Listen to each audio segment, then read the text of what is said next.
અને એ પ્લાસવા ગામની અંદર બોધા ભગત અને કુંવરબાઈ નામના એક ભક્ત દંપતી રહે છે અને કાયમ માટે જગતમાં સંત બળે ઉપકારી જેની જીવન લીલા અપાર કાયમ માટે ભક્તોના એને ત્યાં ઉતારા હોય અને કાયમ માટે સત્સંગના મેળાવડા. એમાં એક દિવસના સમયે ગામમાં કથા વંચાય છે.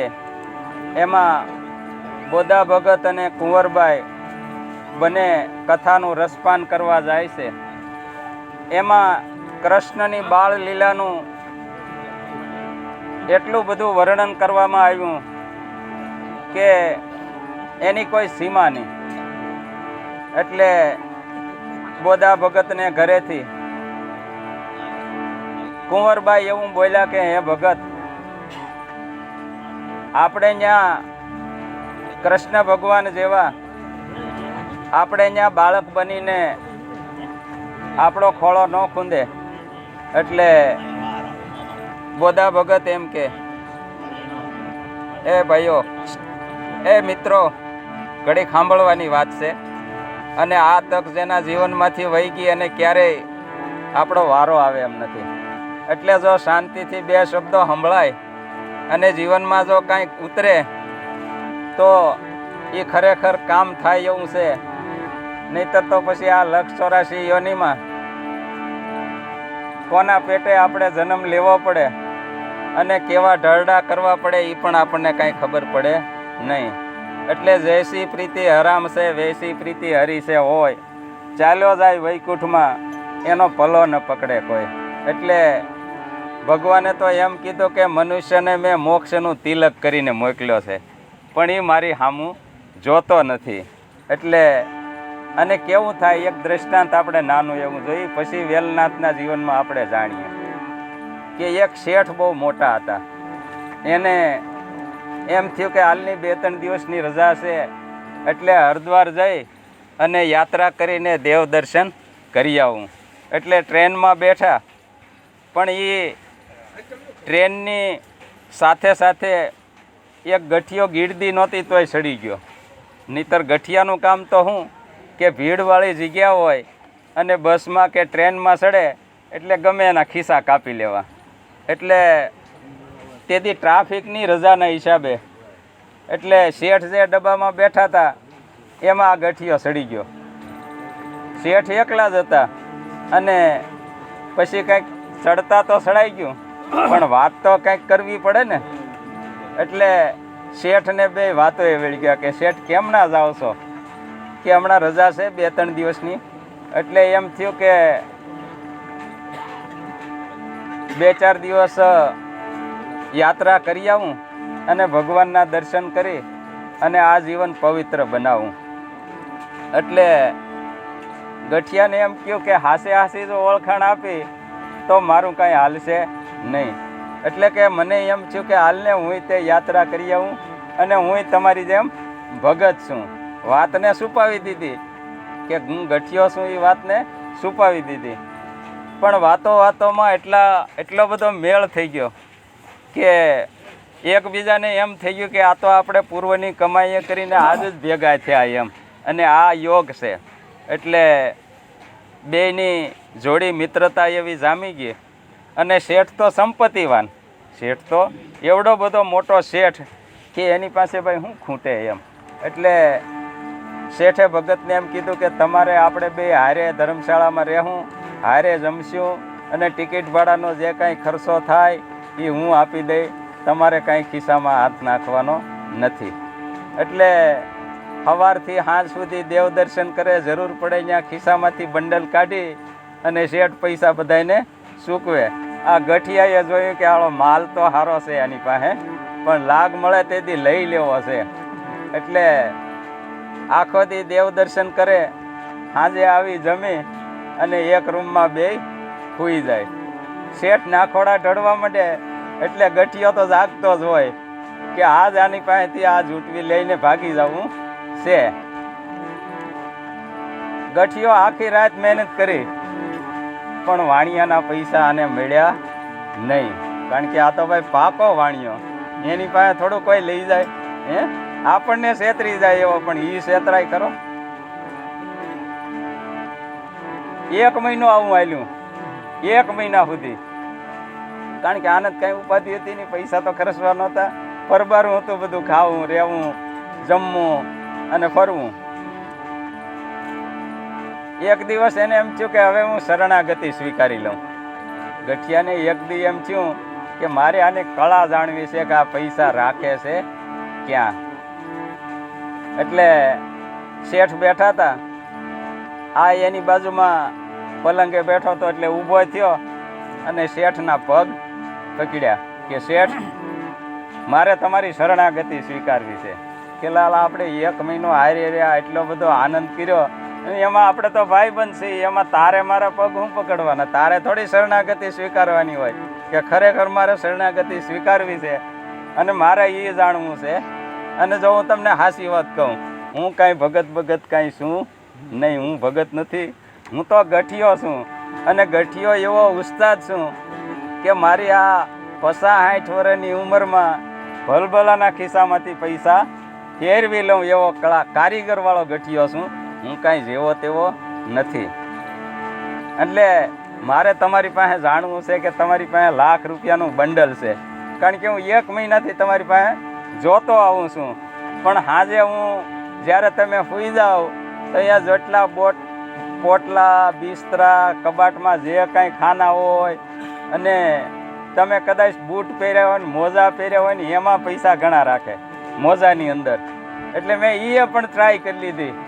તમારી પાસે લાખ રૂપિયા છે એ તો મને 1 મહિનાથી ખબર છે, પણ મારે તમારી પાસે જાણવું છે, શરણાગતિ એ સ્વીકારવી છે કે તમે આ પૈસા રાખો છો ક્યાં.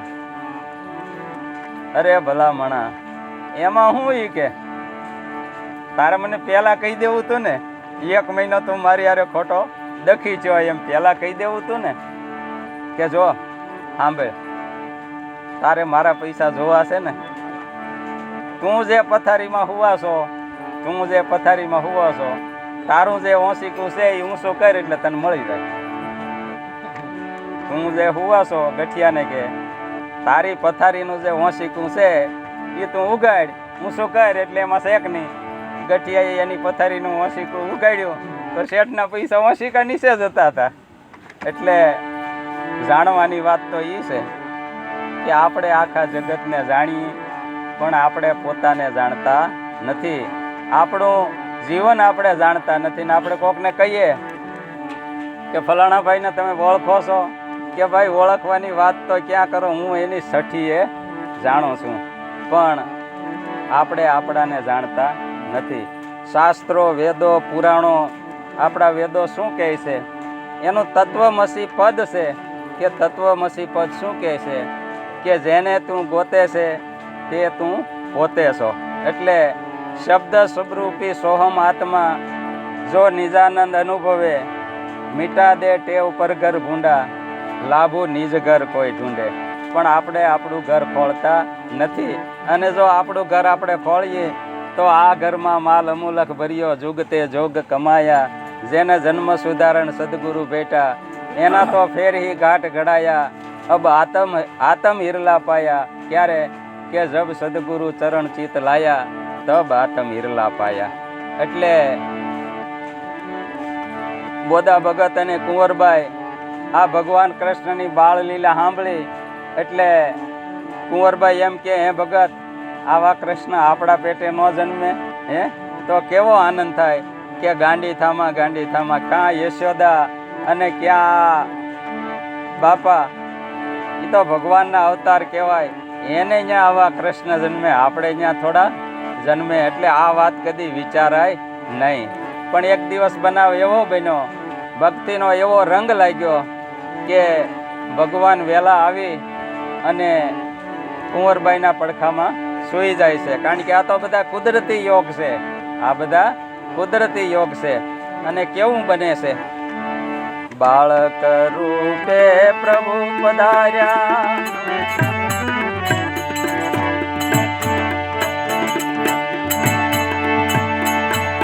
વેલા સવારની માહી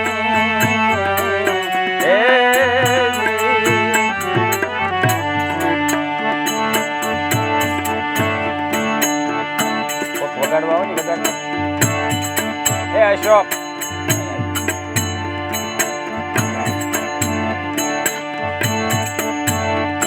બાળક રૂપે પ્રભુ પધાર્યા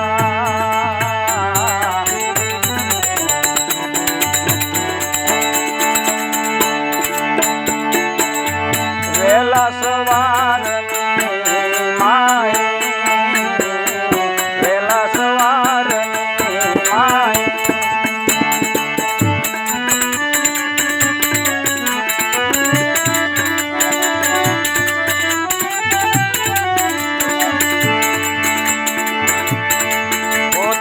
રૂપે પોતાને મળ્યા એ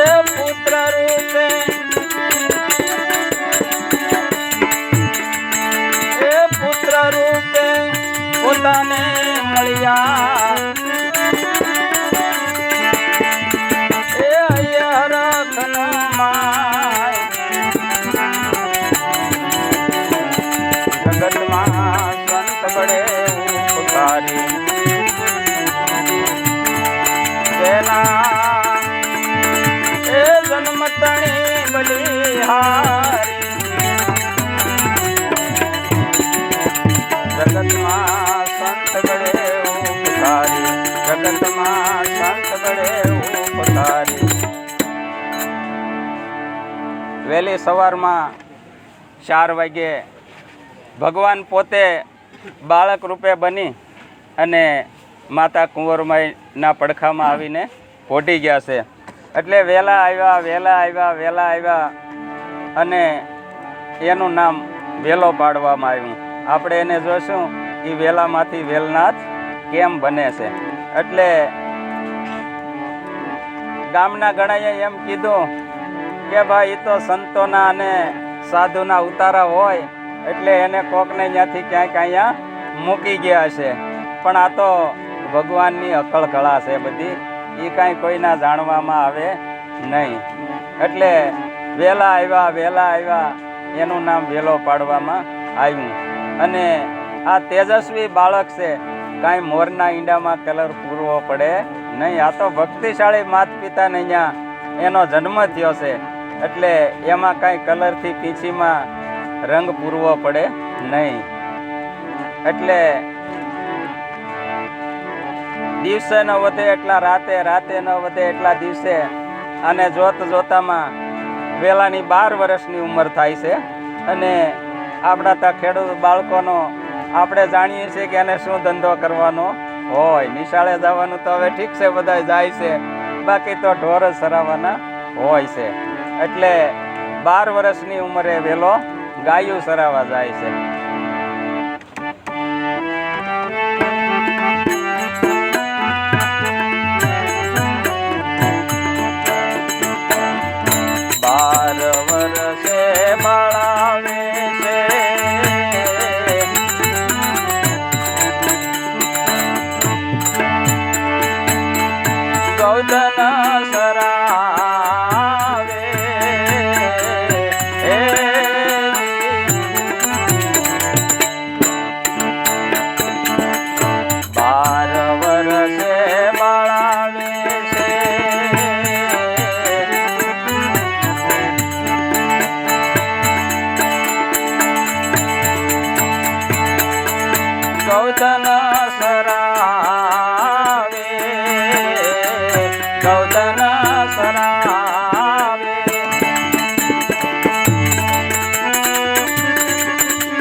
જગતમાં સંત બળે ઉપકારી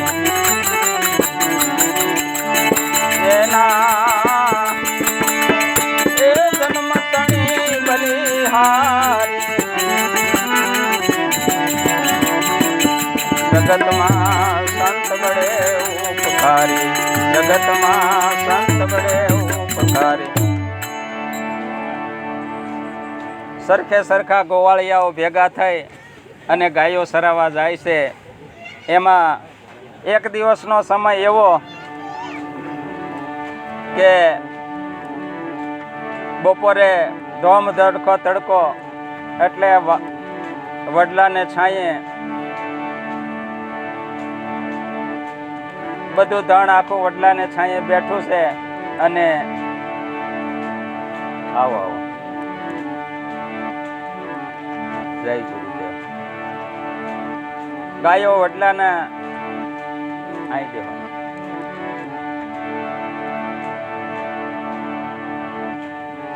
બધા ભાથા ભેગા લઈ આવ્યા હતા. એટલે બધા ભાથા ભેગા ખોલી અને હરસ પરસ બધા જમે છે. અને આ વેલનાથ તો પૂર્વની કમાઈ મૂડી ભેગી લઈને જ આવ્યા હતા. એને કાંઈ આ કમાઈ કરવી પડતી નહોતી. આ પૂર્વની કમાઈ હતી. જ્યારે જ્યારે ટાઈમ મળે ત્યાં ભજન સત્સંગની વાતો કરે, એમાં ખાઈ પી અને બધા ઘડીક લંબાવ્યું. એમાં એક ગોવાળ જાગી ગયો કે ભાઈ વેલાભાઈ કોક બાપુ આલે આવે છે કે.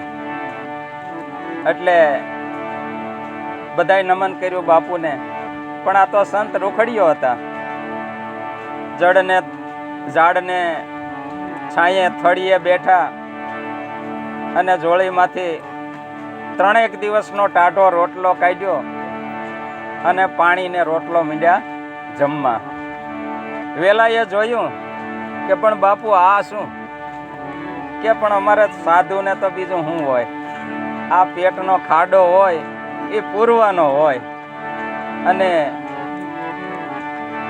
આ પેટ વચ્ચે એક ગુમડું એનું ઓહળશે અન્ન જેમ્યા પછી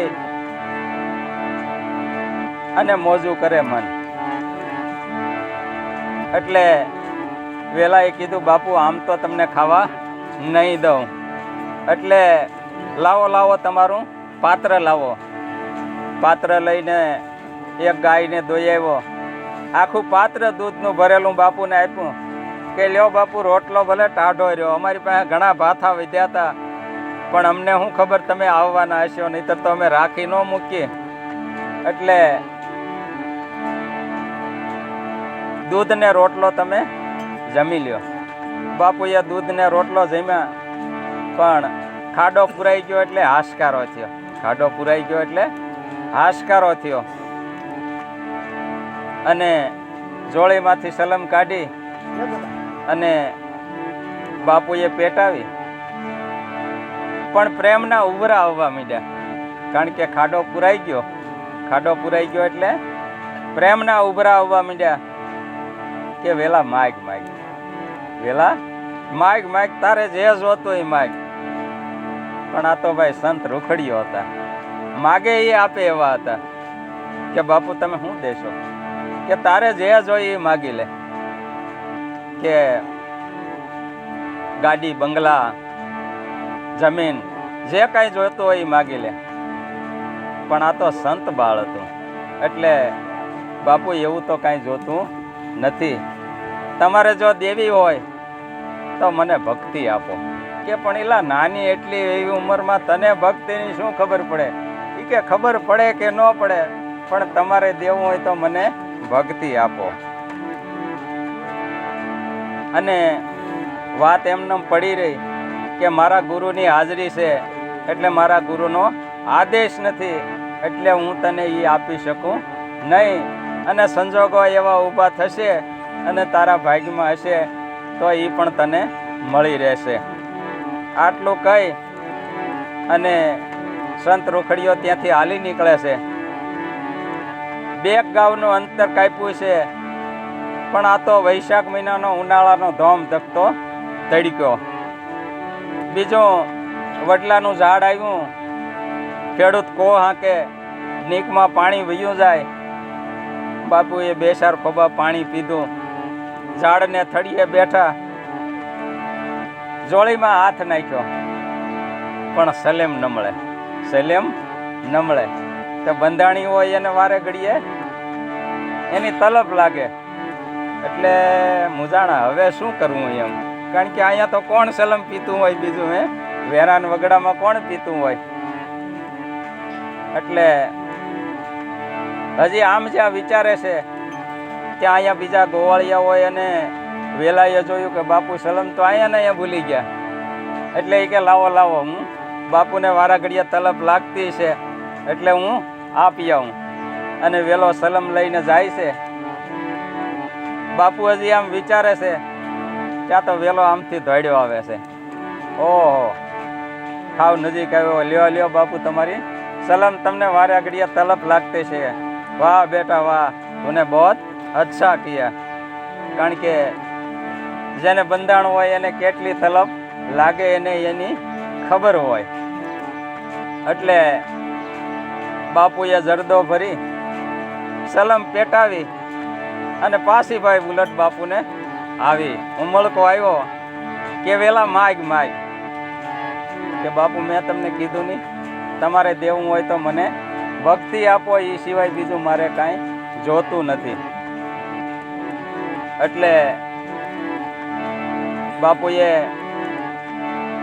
એ શબ્દ જ કીધા કે મારા ગુરુની હાજરી છે એટલે હું તને એ ન આપી શકું, પણ તને બોરડીને બોર બેય દેખાડું, બોરડીને બોર બેય દેખાડું, તું ત્યાં પહોંચી જા. શું કીધું છે અને કેવો માર્ગ બતાવ્યો છે.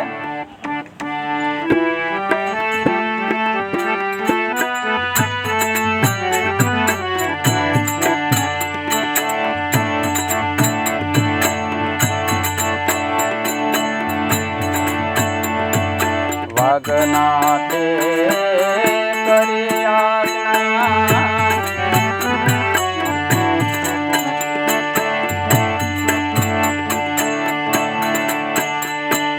વાગનાથે કરી આજ્ઞા,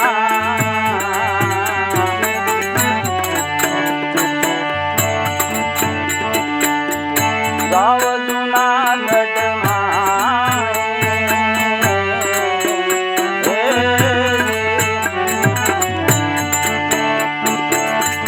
વાગનાથે દીધી આજ્ઞા,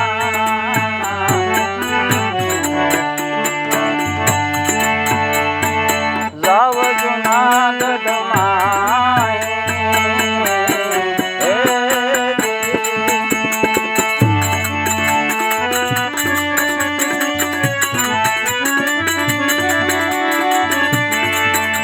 બાર વરસે સત્સંગ સેવા, એ 12 વર્ષે સત્સંગ સેવા, એ ગિરનારમાં મિલનારી, જગતમાં સંત મળે ઉપકારી,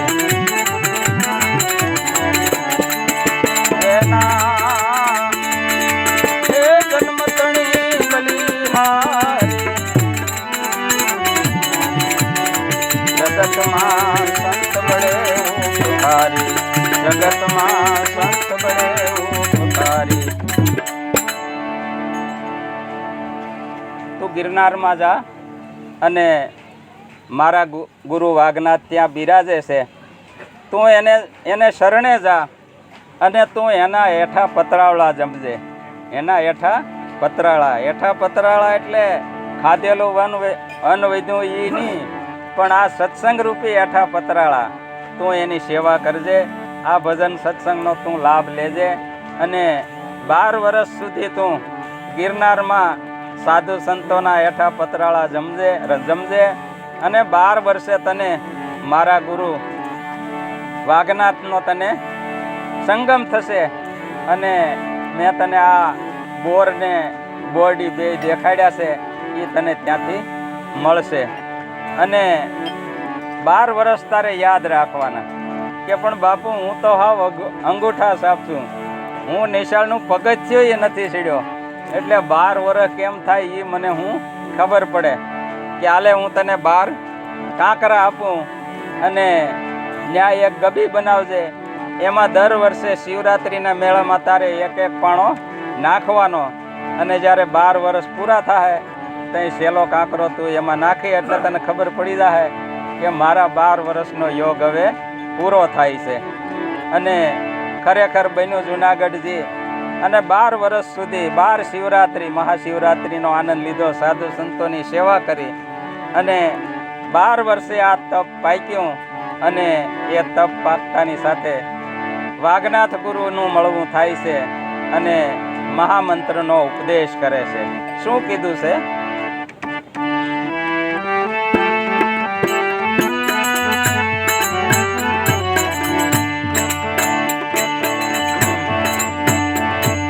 વાઘનાથે દીધી દીક્ષા,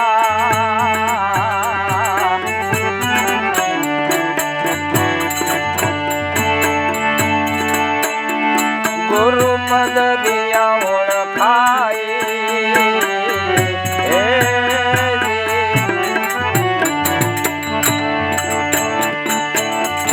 વાઘનાથે દીધી દીક્ષા,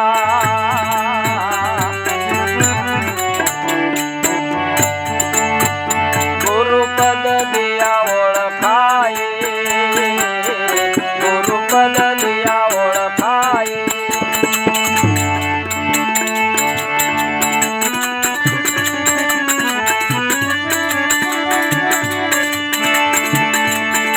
દસમો નાથ બનાવે પોતે,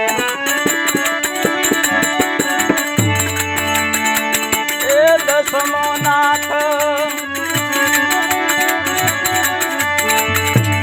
એ દસમો નાથ બનાવી પોતે, એ સોહમ પદ દિયા સમજાય. જગતમાં સંત બળે ઉપકારી, એ જેના એ જન્મ તણી બલિહારી. જગતમાં સંત બળે ઉપકારી, જગતમાં સંત બળે ઉપકારી. વાઘનાથે દીધી દીક્ષા, ગુરુપદ દિયા ઓળખાય. દસમો નાથ બનાવી સોહમ પદ દિયા સમજાય.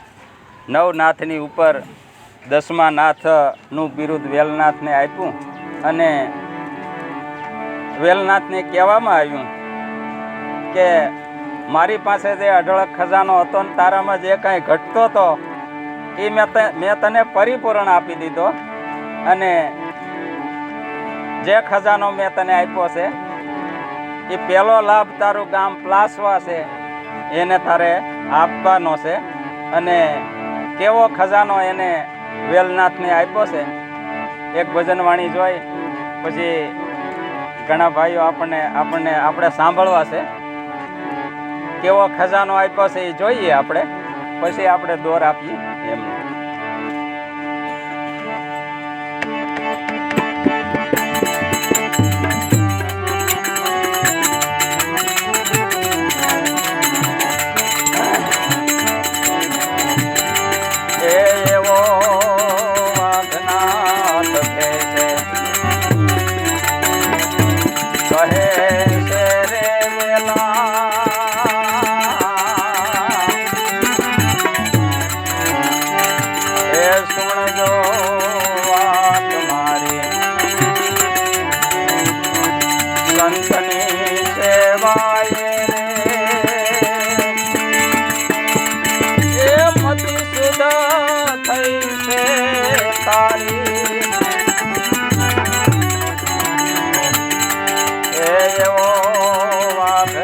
વાઘનાથ છે એવો વાઘનાથ છે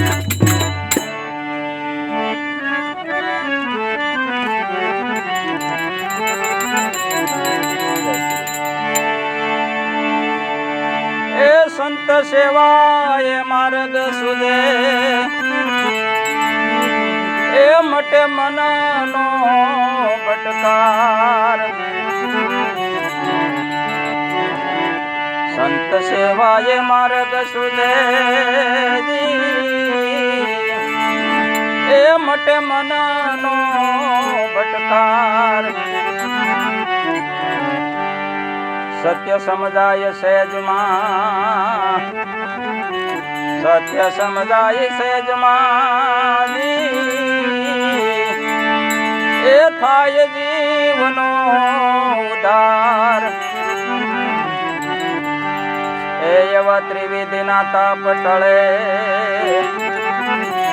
એવા ત્રિવિધિના તાપ ટળે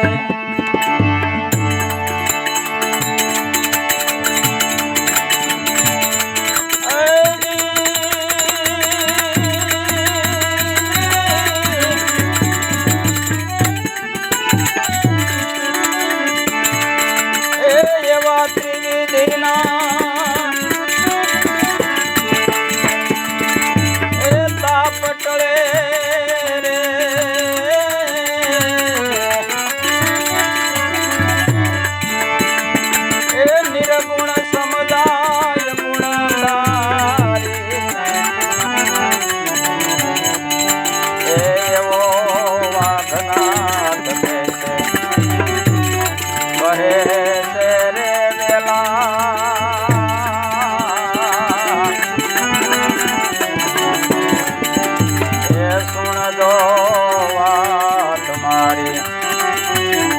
સંતની સેવાએ રે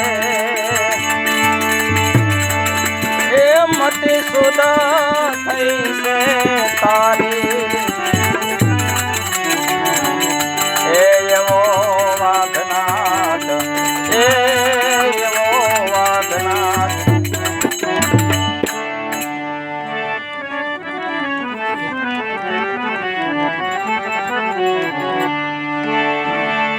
એ દેહ તો સદાય દાસ છે એ એવો કરવો ખાસ વિચાર દેહ તો સદાય દાસ છે એ એવો કરવો ખાસ વિચાર સેવા ભક્તિનો ભેખ લઈને સેવા ભક્તિનો ભેખ લઈને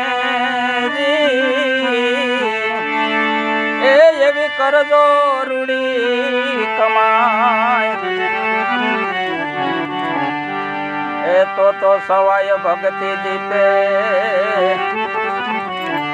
તો સવાય ભક્તિ દીપે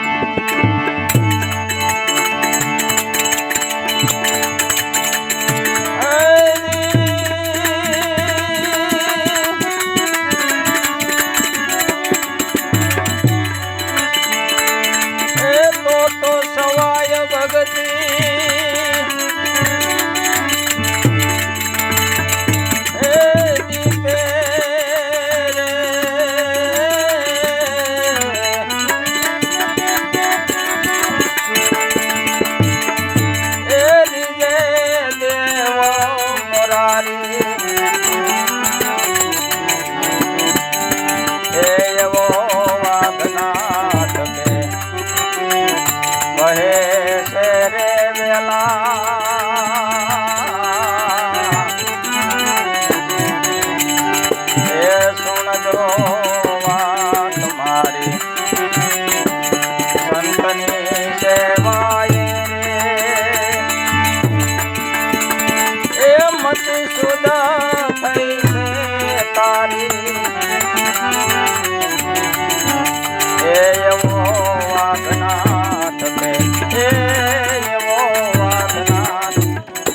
જંપા જાપ જુગતે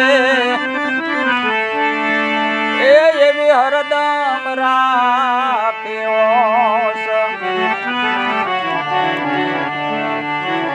જપોય જંપા જાપ જુગતે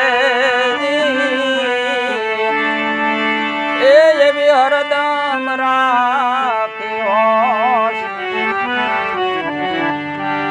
એ એવું નિત્ય નામને નિશ્ચય કરીને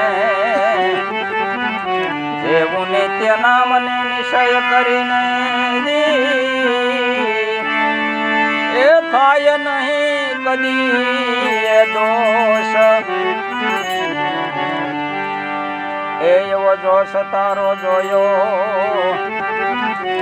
એવો જોશ તારો જોયો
સંતની સેવાએ એ મતિ સુધ થઈ છે તારી એ એવો વાઘનાથ એ એવો વાઘનાથ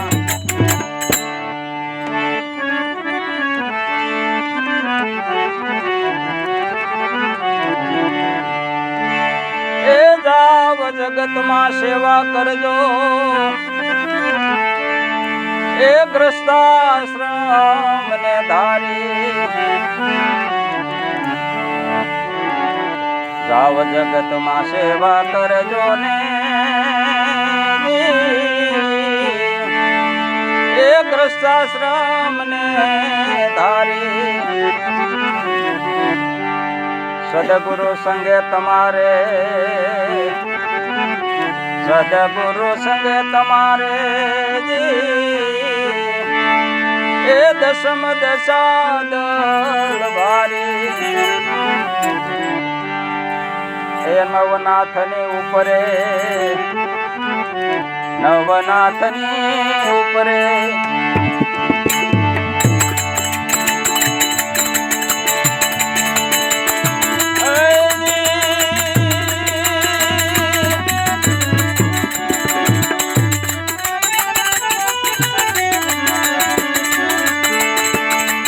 નવનાથની ઉપરે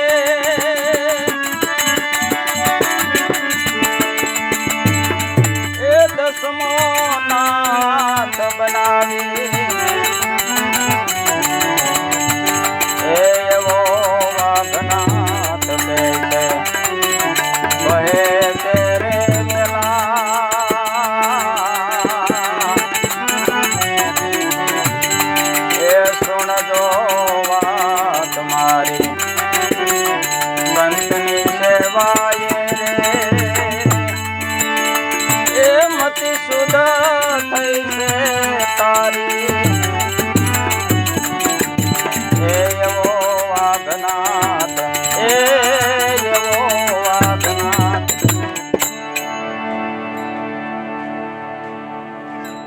કેવા શબ્દો આપ્યા વાઘનાથે કે સંત સેવાએ માર્ગ સૂજે મટે મનનો ભટકાર સત્ય સમજાય સહેજમાં થાય જીવનો ઉદ્ધાર આ દેહ તો સદાય દાસ છે એવો કરવો ખાસ વિચાર સત્ય ભક્તિનો ભેખ લઈ અને કરજો રૂડી કમાય તો સવાય ભક્તિ દીપે રે રીજે દેવ મોરારી અને છેલ્લે વાઘનાથે એમ કીધું કે જાઓ જગતમાં સેવા કરજો ગ્રસ્તાશ્રમને ધારી કારણ કે ગ્રસ્તાશ્રમ ધર્મ છે એ ભક્તિ કરવા માટે શ્રેષ્ઠ ધર્મ છે. એટલે જાઓ જગતમાં સેવા કરજો ગ્રસ્થાશ્રમને ધારી, સદગુરુ સંગે તમારે દશમ દશા દલ ભારી. સદગુરુના તમારી ઉપર 10 હાથ છે. એટલે અને નવનાથની ઉપર 10મો નાથ બનાવી. નવનાથની ઉપર વેલનાથને 10મા નાથ સિદ્ધ પુરુષ ગણાવ્યા. અને છેલ્લે એમ કીધું કે આ યોગ ભક્તિનો મેં તમને આપ્યો છે, તમને જે લાભ થયો છે એ ભક્તિનો લાભ પહેલો તમારા ગામ પ્લાસવાને દેવાનો છે. બાકી પછી તમારે જ્યાં જવું ત્યાં તમને છૂટ છે. હવે આપણા વક્તાઓ આવ્યા છે અને ઉકાભાઈ છે, ધરમસિંહભાઈ છે, પછી કરશન દાદા છે.